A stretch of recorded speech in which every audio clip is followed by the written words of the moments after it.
ಕ್ಷೇತ್ರ ಮರು ವಿಂಗಡಣೆ ಮತ್ತು ಮಹಿಳಾ ಮೀಸಲಾತಿ.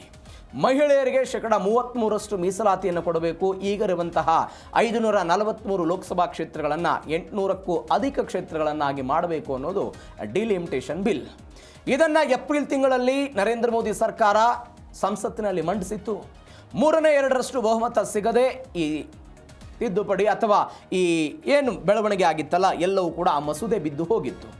ಈ ಎಲ್ಲದರ ನಂತರ ಕೆಲವೊಂದಿಷ್ಟು ರಾಜಕೀಯ ಬೆಳವಣಿಗೆಗಳಾದವು. TMCಯ ಸಂಸದರು, ಆಮ್ ಆದ್ಮಿಯ ಸಂಸದರು ಭಾರತೀಯ ಜನತಾ ಪಾರ್ಟಿ ಅಥವಾ NDAಗೆ ಸಪೋರ್ಟ್ ಮಾಡೋ ಪ್ರಯತ್ನವನ್ನು ಮಾಡಿದರು.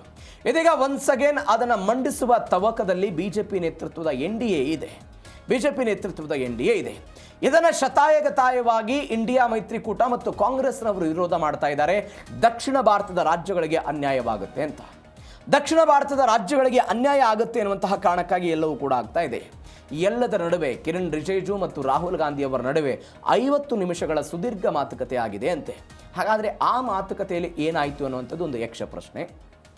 ಇದರ ಜೊತೆಗೆ ಯಾವ DMK BJPಯನ್ನು ಇಷ್ಟು ದಿನಗಳ ಕಾಲ ಬೇರೆ ಬೇರೆ ಕಾರಣಕ್ಕಾಗಿ ವಿರೋಧ ಮಾಡ್ತಾ ಇತ್ತು, ಅದು ಡಿಲಿಮಿಟೇಷನ್ ಮತ್ತು ಮಹಿಳಾ ಮೀಸಲಾತಿ ವಿಚಾರಕ್ಕೆ ಸಂಬಂಧಪಟ್ಟಂತೆ ಬಿಜೆಪಿಗೆ ಬೆಂಬಲವನ್ನು ಕೊಡುತ್ತಾ ಎನ್ನುವಂಥ ಚರ್ಚೆ ಆಗ್ತಾ ಇದೆ. ಯಾಕೆ? ತಮಿಳುನಾಡಿನ ಚುನಾವಣೆಯ ಫಲಿತಾಂಶ ಕಾಂಗ್ರೆಸ್ ಅವರ ಜೊತೆಗಿತ್ತಿತ್ತು. ಅದಾದ ನಂತರ TVK ಜೊತೆಗೆ ಇವತ್ತು ಅವರು ಗುರುತಿಸಿಕೊಂಡಿದ್ದಾರೆ. ಹೀಗಾಗಿ ಸ್ಟಾಲಿನ್ ಅವರು ಏನು ಮಾಡ್ತಾರೆ, ಈ ಮಸೂದೆಗಳನ್ನು ಪಾಸ್ ಮಾಡಿಕೊಳ್ಳುವಂತಹ ಕೆಪಾಸಿಟಿ ರಾಜ್ಯಸಭೆ ಮತ್ತು ಲೋಕಸಭೆಯಲ್ಲಿ NDAಗಿದೆಯಾ ಏನು ಎತ್ತ ಡೀಟೇಲ್ಸ್ ನೋಡ್ತಾ ಹೋಗೋಣ. ಕ್ಷೇತ್ರ ಮರು ವಿಂಗಡಣೆ ರಾಹುಲ್ ಅಚಲ ನಿರ್ಧಾರವನ್ನು ಮಾಡಿದ್ದಾರೆ. ನಾನು ಹೇಳಿದೆ, ಕಿರಣ್ ರಿಜಿಜು ಮತ್ತು ರಾಹುಲ್ ಗಾಂಧಿಯ ನಡುವೆ 50 ನಿಮಿಷಗಳ ಕಾಲ ಸುದೀರ್ಘವಾಗಿ ಚರ್ಚೆ ಆಯಿತು. ಕಿರಣ್ ರಿಜಿಜು ಮನವಿ ಮಾಡಿದರು, ಇವುಗಳನ್ನು ಜಾರಿಗೆ ತರಬೇಕು ಅಥವಾ ಮಸೂದೆ ಮಂಡನೆಗೆ ವಿಪಕ್ಷಗಳೆಲ್ಲ ಸಹಕಾರವನ್ನು ಕೊಡಬೇಕು ಅಂತೆಲ್ಲ ಮನವಿ ಮಾಡಿದರು. ಮಸೂದೆಗೆ ಬೆಂಬಲ ಕೊಡುವುದಕ್ಕೆ ಕಾಂಗ್ರೆಸ್ ನಿರಾಕರಿಸಿದೆ. ಇಂಡಿಯಾ ಕೂಟವು ಕೂಡ ಒಂದು ಸ್ಪಷ್ಟವಾದಂಥ ನಿಲುವನ್ನು ಹೊಂದಿತು. ಏನಾಯ್ತು ನೋಡಿ ಬೆಳವಣಿಗೆ. ಕೇಂದ್ರ ಸಂಸದೀಯ ವ್ಯವಹಾರಗಳ ಸಚಿವ ಕಿರಣ್ ರಿಜಿಜು, ವಿಪಕ್ಷ ನಾಯಕ ರಾಹುಲ್ ಗಾಂಧಿ ಎಲ್ಲ ಮಾತನಾಡಿದರು. ಕ್ಷೇತ್ರ ಮರು ವಿಂಗಡಣೆ, ವಿದೇಶಿ ದೇಣಿಗೆ ನಿಯಂತ್ರಣ ತಿದ್ದುಪಡಿ ಬಿಲ್ಗೆ ಸಹಕಾರವನ್ನು ಕೊಡಬೇಕು ಅಂತ ಅವ್ರು ಕೇಳಿಕೊಂಡ್ರು. 543 ಕ್ಷೇತ್ರಗಳ ಬದಲು 816ಕ್ಕೆ ಈ ಕ್ಷೇತ್ರಗಳನ್ನು ಹೆಚ್ಚಳ ಮಾಡೋದು, ಮಹಿಳಾ ಮೀಸಲಾತಿ ಎಲ್ಲವೂ ಕೂಡ ಸಹಕಾರವನ್ನು ಕೊಡಬೇಕು ಅಂತ ಕೇಳಿಕೊಂಡ್ರು. ರಾಹುಲ್ ಗಾಂಧಿ ಹೇಳಿದಂತೆ ಕ್ಷೇತ್ರ ಮರು ವಿಂಗಡಣೆ ಎನ್ನುವಂಥ ಈ ಸಂವೇದನಾಶೀಲ ಮಸೂದೆಯನ್ನು ತರುವಂತಹ ಮೊದಲು ಕರಡು ಪ್ರತಿಗಳನ್ನು ವಿಪಕ್ಷಗಳಿಗೆ ನೀಡಿ ಆಲ್ ಪಾರ್ಟಿ ಮೀಟಿಂಗ್ಗಳನ್ನು ನಡೆಸಿ ಅಭಿಪ್ರಾಯಗಳನ್ನು ಪಡೆದುಕೊಂಡು ನಂತರ ಇದಕ್ಕೆ ನೀವು ಮುಂದಿನ ಹೆಜ್ಜೆಯನ್ನು ಇಡಬೇಕು ಅಂತೆಲ್ಲ ಹೇಳಿದರು. ಇದರ ಜೊತೆಗೆ ಅವರು ಹೇಳಿದರು, ಈ ನೀಟ್ ವಿಚಾರಕ್ಕೆ ಸಂಬಂಧಪಟ್ಟಂತೆ ನೀಟ್ ಪ್ರಶ್ನೆ ಪತ್ರಿಕೆ ಲೀಕ್ ಏನಾಯಿತು, ಅಲ್ಲಿ ಪ್ರತಿಭಟನೆ ಆಯಿತು, ಪ್ರತಿಭಟನಾಕಾರರ ಮೇಲೆ ಹಲ್ಲೆ ಆಗಿತ್ತು, ಅನೇಕ ಜನರ ಮೇಲೆ ಎಲ್ಲವೂ ಕೂಡ ಆಗಿದ್ದ ನೋಡಿದ್ದೀವಿ. ಇವೆಲ್ಲವೂ ಆದ ನಂತರ ವಿದ್ಯಾರ್ಥಿ ಪ್ರತಿಭಟನೆ ಮತ್ತು ರಾಮ ಮಂದಿರ ದೇಣಿಗೆ ಈ ಹಣ ಏನು ಕಳ್ಳತನ ಆಗಿದೆ ಅದರ ಬಗ್ಗೆ ಅಮಿತ್ ಶಾ ಅವರೆಲ್ಲ ಉತ್ತರವನ್ನು ಕೊಡಬೇಕು ಅಂತೆಲ್ಲ ಪಟ್ಟು ಹಿಡಿದ್ರಂತೆ. ಅಲ್ಲಿಯ ತನಕವೂ ಕೂಡ ನಾವು ಈ ಸದನ ಸುಗಮವಾಗಿ ನಡೆಯುವುದಕ್ಕೆ ಬಿಡಲ್ಲ ಅಂತ ಅವರೆಲ್ಲ ಹೇಳಿದ್ರಂತೆ. ಎಲ್ಲದರ ನಡುವೆ ಒಂದು ಬೆಳವಣಿಗೆ ಏನಾಯಿತು, ಕಿರಣ್ ರಿಜಿಜು ಹೇಳಿದರು, ಎಲ್ಲ ನಾವು ರಾಜಕೀಯ ಎದುರಾಳಿಗಳು ವೈರಿಗಳೆಲ್ಲ ಹೀಗಾಗಿ ಸಹಕಾರವನ್ನು ಕೊಡಿ ಅಂತೆಲ್ಲ ಕೇಳ್ಕೊಂಡಿದ್ದಾರಂತೆ. ಹೀಗಾಗಿ ಏನಾಗುತ್ತೆ ಕಾದು ನೋಡೋಣ. ಎಲ್ಲದರ ಜೊತೆಗೆ ಮಹತ್ವದ ಬೆಳವಣಿಗೆ ಏನು ಅಂತ ಹೇಳಿದರೆ, DMK ಸಪೋರ್ಟ್ ಮಾಡುತ್ತಾ ಅನ್ನೋದು ಸದ್ಯಕ್ಕಿರುವಂಥ ಚರ್ಚೆ. DMK ಸಪೋರ್ಟ್ ಮಾಡುತ್ತಾ ಅನ್ನೋದು ಏನಿದು, ಮಸೂದೆ ಬೆಂಬಲಿಸುವುದಕ್ಕೆ MK ಸ್ಟಾಲಿನ್ ನೇತೃತ್ವದ DMK ಪಕ್ಷ ಸಿದ್ಧವಾಗಿದೆ ಅಂತ. ಹೆಂಗೆ? ಈಗ ನಾನು ಅವಾಗ ಹೇಳಿದೆ, ಕಾಂಗ್ರೆಸ್ನವರ ಜೊತೆಗೆ ಇವರು ಗುರುತಿಸಿಕೊಂಡಿದ್ರು. ಇದೀಗ ಅವರು ಇಲ್ಲ, ಇಂಡಿಯಾ ಮೈತ್ರಿಕೂಟದಲ್ಲಿ ಇಲ್ಲ. ಅವರು 3 ಷರತ್ತುಗಳನ್ನು ನೀಡೋ ಪ್ರಯತ್ನವನ್ನು ಮಾಡಿದ್ದಾರೆ. ಸ್ವಲ್ಪ ಇತಿಹಾಸಕ್ಕೆ ಹೋಗೋಣ ನಾವು, ಏನಾಗಿತ್ತಿದ್ದು ಅಂತ. ಭಾರತದಲ್ಲಿ ಲೋಕಸಭೆ ಮತ್ತು ರಾಜ್ಯ ವಿಧಾನಸಭಾ ಕ್ಷೇತ್ರ ವಿಂಗಡಣೆ ಇದೆ ಅನ್ನೋದು ಇತಿಹಾಸ ಇದೆ. 1952ರಿಂದ 1976 ಅಂದರೆ ಸಂವಿಧಾನದ 82ನೇ ವಿಧಿಯ ಪ್ರಕಾರ ಪ್ರತಿ 10 ವರ್ಷಗಳ ಜನಗಣತಿಯ ನಂತರ ಕ್ಷೇತ್ರ ಮರು ಹಂಚಿಕೆ ಆಗಬೇಕು. 10 ವರ್ಷಗಳ ನಂತರ ಆಗಬೇಕು. ಅದರಂತೆ 4 ಬಾರಿ ನಮ್ಮಲ್ಲಿ ಕ್ಷೇತ್ರ ಮರು ವಿಂಗಡಣೆ ಆಯಿತು. ಯಾವಾಗಾಯಿತು?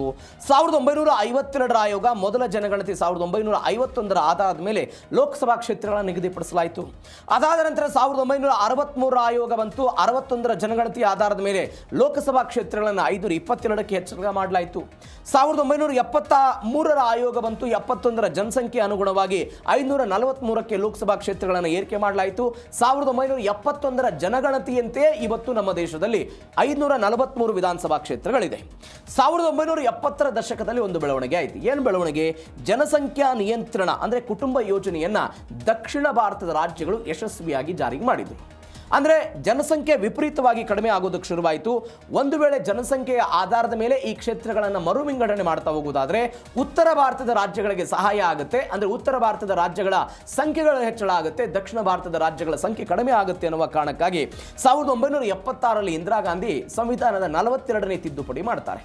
ಈ ಸಂವಿಧಾನ 42ನೇ ತಿದ್ದುಪಡಿ ಮಾಡಿದ ನಂತರ 2001ರ ಜನಗಣತಿಯ ತನಕ 1971ರ ಜನಗಣತಿಯ ಅನುಗುಣವಾಗಿ 543 ಕ್ಷೇತ್ರ ಏನಿದೆ ಅದು ಕಂಟಿನ್ಯೂ ಆಗಬೇಕು ಅಂತ ಅವರು ತಿದ್ದುಪಡಿ ಮಾಡಿದರು. 2001ರಲ್ಲಿ ಅಟಲ್ ಬಿಹಾರಿ ವಾಜಪೇಯಿ ಸರ್ಕಾರ ಇರುತ್ತೆ, 84ನೇ ಸಂವಿಧಾನ ತಿದ್ದುಪಡಿ ಮಾಡಿ ಒನ್ಸ್ ಅಗೇನ್ ಇದು 25 ವರ್ಷ ಮುಂದುವರಿಯಬೇಕು ಅಂದರೆ 2026 ತನಕ ಅಂತ ಆಯ್ತದು. 2002ರಲ್ಲಿ ಒಂದು ಆಯೋಗ ರಚನೆ ಆಗುತ್ತೆ. ಆ ಆಯೋಗ ಏನು ಮಾಡುತ್ತೆ ಅಂತ ಹೇಳಿದ್ರೆ ಕ್ಷೇತ್ರಗಳ ಗಡಿಯನ್ನು ಮಾತ್ರ ಅವರು ನಿರ್ಣಯ ಮಾಡ್ತಾರೆ, ಆದರೆ ಈ ಕ್ಷೇತ್ರಗಳ ಪುನರ್ವಿಂಗಡಣೆ ಅಂತ ಹೋಗಲ್ಲ. ಇದೀಗ 3 ಷರತ್ತುಗಳನ್ನು DMK ಇಟ್ಟಿದೆ. ಆ ಷರತ್ತು ಒನ್ಸ್ ಅಗೇನ್ 1971ರ ಜನಗಣತಿಯ ಆಧಾರದ ಮೇಲೆ ಏನು ಹಂಚಿಕೆ ಆಗಿದೆ ಅಥವಾ ಕ್ಷೇತ್ರಗಳ ಪುನರ್ವಿಂಗಡಣೆ ಆಗಿದೆ ಅದರ ಮುಂದಿನ 25 ವರ್ಷ ಕಂಟಿನ್ಯೂ ಮಾಡಬೇಕು ಅಂತ. ನೀವು ನೋಡಿ ವ್ಯತ್ಯಾಸ ಹೆಂಗಿದೆ. 1951ರಲ್ಲಿ 7 ಲಕ್ಷ ಜನರಿಗೆ ಒಬ್ಬ MP ಇದ್ದರೆ ಅದು ಇದೀಗ 25 ಲಕ್ಷ ಜನಕ್ಕೆ ಏರಿಕೆ ಆಗಿದೆ ಅಂತ. ಹೀಗಾಗಿ DMK ಆ ಷರತ್ತನ್ನು ಇಡೋ ಪ್ರಯತ್ನವನ್ನು ಮಾಡಿದೆ. 50ರಷ್ಟು ಸೀಟುಗಳನ್ನು ಏಕಾಏಕಿ ಹೆಚ್ಚಳ ಮಾಡಬೇಕು. ಅಂದರೆ ತಮಿಳುನಾಡು 39 ಇದ್ದರೆ ಇದನ್ನು 58ಕ್ಕೆ ಹೆಚ್ಚಳ ಮಾಡಬೇಕು, ಕರ್ನಾಟಕದ 28 ಇದ್ದರೆ ಅದನ್ನು 42ಕ್ಕೆ ಹೆಚ್ಚಳ ಮಾಡಬೇಕು ಅಂತ ಅಮಿತ್ ಶಾ ಅವರೇನೋ ಹಿಂದೆ ಭರವಸೆ ಕೊಟ್ಟಿದ್ರಂತೆ, ಅದನ್ನು ಲಿಖಿತ ರೂಪದಲ್ಲಿ ಕೊಡಬೇಕು ಅಂತ ಇವರೆಲ್ಲ ಹೇಳ್ತಾ ಇದ್ದಾರೆ. ನೋಡೋಣ ಏನಾಗುತ್ತೆ ಈ ಬೆಳವಣಿಗೆ. ಇವೆಲ್ಲದರ ನಡುವೆ ಮತ್ತೊಂದು ಬೆಳವಣಿಗೆ ಏನು ಅಂತ ಹೇಳಿದ್ರೆ ಸಂಸತ್ತಿನಲ್ಲಿ ಸಂಖ್ಯಾಬಲದ ಆಟವೂ ಕೂಡ ಇದೆ. ನಾನು ಹೇಳಿದೆ 3/2 ಬಹುಮತ ಬೇಕು. 540 ಸದಸ್ಯರ ಪೈಕಿ 360 ಮತಗಳ ಅವಶ್ಯಕತೆ ಇರುತ್ತೆ ಈ ಮಸೂದೆಯನ್ನು ಅವ್ರು ಪಾಸ್ ಮಾಡಿಕೊಳ್ಬೇಕು ಅಂತ ಹೇಳಿದ್ದಾರೆ. 543ರ ಪೈಕಿ 362 ಬೇಕು. NDA ಮೈತ್ರಿಕೂಟ 2024ರಲ್ಲಿ ಚುನಾವಣೆಯಲ್ಲಿ 293 ಸ್ಥಾನ ಹೊಂದಿದ್ರು ಅವರು. ಇದೀಗ NDA ಪ್ರಸ್ತುತ ಒಟ್ಟಾರೆ ಬಲ 318 ಇದೆ. BJP 240, NCP 20, TDP 16, Shiv Sena 13, JDU 12, LJP 5 ಸಂಸದರಿದ್ದಾರೆ, JDSನವರು 2 ಇದ್ದಾರೆ, ಇತರ ಮಿತ್ರ ಪಕ್ಷಗಳೆಲ್ಲ ಸೇರಿ 10 ಸಂಸದರು. ಒಟ್ಟಾರೆ NDA 318 ಇದೆ. DMK 22 ಇದೆ. DMK 22 ಇದೆ. ಅಂದರೆ 318 + 22 ಸೇರಿ 340 ಆಗುತ್ತೆ. 360ರ ಪೈಕಿ ಮತ್ತೆ 20 ಕೊರತೆ ಆಗುತ್ತೆ. ಜಗನ್ಮೋಹನ್ ರೆಡ್ಡಿ ನೇತೃತ್ವದ YSRCP 4 ಅವರು ಸಂಸದರಿದ್ದಾರೆ, ಅದು ಪ್ಲಸ್ ಆ್ಯಡ್ ಆಗುತ್ತೆ. ಶರದ್ ಪವಾರ್ ಅವರ ಬಣ ಒಂದು 8 ಜನ ಸಪೋರ್ಟ್ ಮಾಡಿದರೆ ಅದೆಲ್ಲವೂ ಕೂಡ ಆಗುತ್ತೆ, ಅಥವಾ ಗೈರಾದರೂ ಕೂಡ ಲಾಭ ಆಗುತ್ತೆ ಅಂತೆಲ್ಲ ಹೇಳ್ತಾ ಇದ್ದಾರೆ. ಎಲ್ಲದರ ನಡುವೆ DMKಯಿಂದ ಮತ್ತೊಂದು ಲಾಭ ಇದೆ.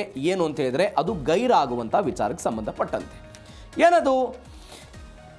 DMK ಸಭಾತ್ಯಾಗವೇ ಸರ್ಕಾರಕ್ಕೆ ವರವಾಗುತ್ತಾ ಅನ್ನುವಂಥದ್ದು ಸದ್ಯಕ್ಕಿರುವಂತಹ ಕುತೂಹಲ. ಯಾಕೆ ನೋಡಿ, ಹಾಜರಿದ್ದಂಥ ಮತ ಚಲಾಯಿಸುವವರ ಪೈಕಿ 3/2 ಬಹುಮತ ಅತ್ಯಂತ ನಿರ್ಣಾಯಕ. 10 ಜನ ಏನಾದರೂ ಹಾಜರಿದ್ದರೆ ಅದರ ಪೈಕಿ 3/2 ಬಹುಮತ. ಈಗ ರಾಜ್ಯಸಭೆಯ ಒಟ್ಟಾರೆ ಕಾರ್ಯನಿರ್ವಹಣಾ ಬಲ 225, ಕೆಲವೊಂದಿಷ್ಟು ಸ್ಥಾನಗಳ ಖಾಲಿ ಇದೆ. ನೀವು 3/2 ತೆಗೆದುಕೊಂಡ್ರೆ 150 ಮತ ಆಗುತ್ತೆ. NDA ಮೈತ್ರಿಕೂಟದ ಇತ್ತೀಚಿನ ಬಲ 148ಕ್ಕೆ ಏರಿಕೆ ಆಗಿದೆ. DMK ಸಂಸದರು ಎಷ್ಟು ಜನ ಇದ್ದಾರೆ ರಾಜ್ಯಸಭೆಯಲ್ಲಿ? 8 ಜನ. ಈ 225ರ ಪೈಕಿ 8 ಜನ ಅಬ್ಸೆಂಟ್ ಆದರು ಅಂತ ಹೇಳಿದ್ರೆ 217ಕ್ಕೆ ಬರುತ್ತದು. ಆಗ 3/2 ಬಹುಮತಕ್ಕೆ ಎಷ್ಟು ಬೇಕಾಗುತ್ತೆ? 217ರ ಪೈಕಿ 144.6 ಬೇಕಾಗುತ್ತೆ. ನಾವು ರೌಂಡ್ ಅಪ್ ಮಾಡಿದರೆ 145. ಆ ಬಹುಮತ ಆಗಲಾಗಲೇ BJP ಅಥವಾ NDA ಬಳಿ ಇದೆ. ಹೀಗಾಗಿ ಇವರು ಗೈರಾಗುವುದರ ಮುಖಾಂತರವೂ ಕೂಡ ಎಲ್ಲವೂ ಕೂಡ ಸಾಧ್ಯ ಅಂತ ಎಲ್ಲ ಹೇಳಲಾಗ್ತಾ ಇದೆ. ಅವರು ಗೈರಾಗ್ತಾರಾ ಹಾಜರಾಗ್ತಾರಾ ಕಾದೋಣ. ಇದು ಒಂದು ಬೆಳವಣಿಗೆ. ಎಲ್ಲದರ ಜೊತೆಗೆ ಮತ್ತೊಂದು ಬೆಳವಣಿಗೆ ಏನು ಅಂತ ಹೇಳಿದರೆ ಇದೇ ಕ್ಷೇತ್ರ ಮರುವಿಂಗಡಣೆ ವಿಚಾರಕ್ಕೆ ಸಂಬಂಧಪಟ್ಟಂತೆ ಸೀಟುಗಳ TMCಯಲ್ಲಿ ಬಿರುಕಾಗಿದೆ. NDA ಮುಸ್ಲಿಂ ಸಂಸದರೆಲ್ಲ ಬೆಂಬಲ ಕೊಟ್ಟಿರುವಂಥ ವಿಚಾರ. ಈ TMCಯಲ್ಲಿ ಎಲ್ಲ ಆಗಿದ್ದನ್ನು ನೋಡಿದ್ದೇವೆ ನಾವು. 20 ಲೋಕಸಭಾ ಸಂಸದರೆಲ್ಲ ಸರ್ಕಾರಕ್ಕೆ ಬೆಂಬಲವನ್ನು ಕೊಟ್ಟಿದ್ದು, ವಿಷಯ ಆಧಾರಿತ ಎಲ್ಲ ಬೆಂಬಲವನ್ನು ಕೊಡ್ತೀವಿ ಅಂತ ಹೇಳಿದ್ದಾರೆ. ಮೋದಿ ದೇಶದ ಹಿತದೃಷ್ಟಿಯಿಂದ ಮೋದಿ ಸರ್ಕಾರಕ್ಕೆ ನಾವು ಬೆಂಬಲ ಕೊಡ್ತೀವಿ ಅಂತ ಖಲೀಲ್ ರೆಹಮಾನ್ ಎಲ್ಲ ಹೇಳಿಕೆ ಕೊಟ್ಟರು. ದೀದಿ ಬಣ್ಣದಲ್ಲಿನ ದಂಗೆಯಿಂದ 319ಕ್ಕೆ ಇದೀಗ NDA ಬಲ ಎಲ್ಲ ಏರಿಕೆಯಾಗಿದೆ. ವಿರೋಧ ಪಕ್ಷಗಳ ಗದ್ದಲದ ನಡುವೆ ಮಸೂದೆ ಮಂಡನೆ ಮಾಡೋದಕ್ಕೆ ಸರ್ಕಾರ ಸಿದ್ಧತೆಯನ್ನು ಮಾಡಿಕೊಂಡಿದೆ. ಇದು ಒಂದು ಬೆಳವಣಿಗೆ. ಇವೆಲ್ಲದರ ಜೊತೆಗೆ ಸೀಟುಗಳ ಸಂಖ್ಯೆ 543ರಿಂದ 816ಕ್ಕೆ ಏರಿಕೆ ಆಗುತ್ತೆ ಅಂತ. ಮಹಿಳಾ ಮೀಸಲಾತಿ ಜಾರಿಗೆ ತರುವುದಕ್ಕೆ ಸೀಟುಗಳ ಸಂಖ್ಯೆಯನ್ನು ಹೆಚ್ಚಳ ಮಾಡೋದಕ್ಕೆ ಹೊರಟಿದ್ದಾರೆ. ನಾನು ಅವಾಗಲೇ ಹೇಳಿದೆ 816ಕ್ಕೆ ಹೆಚ್ಚಳ ಮಾಡಿದರೆ ಮಹಿಳೆಯರಿಗೆ 272 ಸ್ಥಾನ ಸಿಗುತ್ತೆ. ಹಾಲಿ ಇರುವಂತಹ ಪುರುಷ ಸಂಸದರಿಗೆ ಅನ್ಯಾಯವಾಗದಂತೆ ಕ್ಷೇತ್ರಗಳ ಸಂಖ್ಯೆಯನ್ನು ಹೆಚ್ಚಳ ಮಾಡುವಂಥ ಪ್ಲಾನ್ ಇದೆ. ಉತ್ತರ ಭಾರತದ ರಾಜ್ಯಗಳಿಗೆ ಹೆಚ್ಚಿನ ಲಾಭ ಆಗುತ್ತೆ, ದಕ್ಷಿಣಕ್ಕೆ ನಷ್ಟ ಆಗುತ್ತೆ ಎನ್ನುವಂಥ ವಿಚಾರಕ್ಕೆ ಸಂಬಂಧಪಟ್ಟಂತೆ ಒಂದು ಗೊಂದಲ ಇದೆ. ಹೀಗಾಗಿ ಒಂದು ಸಮಾನತೆಯ ಷರತ್ತನ್ನು ಸ್ಟಾಲಿನ್ ಅವರು ವಿಧಿಸಿದ್ದಾರೆ. ಲಿಖಿತ ರೂಪದಲ್ಲಿ ನಮಗೆಲ್ಲ ಬರಬೇಕಿದು ಅಂತೆಲ್ಲ ಕೇಳಿಕೊಂಡಿದ್ದಾರೆ. ಹೀಗಾಗಿ ಈ ಕ್ಷೇತ್ರ ಮರುವಿಂಗಡಣೆ ಅಥವಾ ಮಹಿಳಾ ಮೀಸಲಾತಿ ಏನಾಗುತ್ತೆ ಏನು ಎತ್ತ ಕಾದ್ ನೋಡೋಣ. ಇದೀಗ ಅದನ್ನು ಸಂಸತ್ನಲ್ಲಿ ತೆಗೆದುಕೊಂಡು ಬರ್ತಾರಾ, ಮಸೂದೆಯನ್ನು ಮಂಡಿಸ್ತಾರಾ, ಅದಕ್ಕೆ ಇಂಡಿಯಾ ಮೈತ್ರಿಕೂಟ ಕಾಂಗ್ರೆಸ್ ಹೆಂಗೆ ಆಕ್ಷೇಪಣೆಗಳನ್ನು ಸಲ್ಲಿಸ್ತಾರೆ ಏನು ಎತ್ತ ಕಾದ್ ನೋಡೋಣ.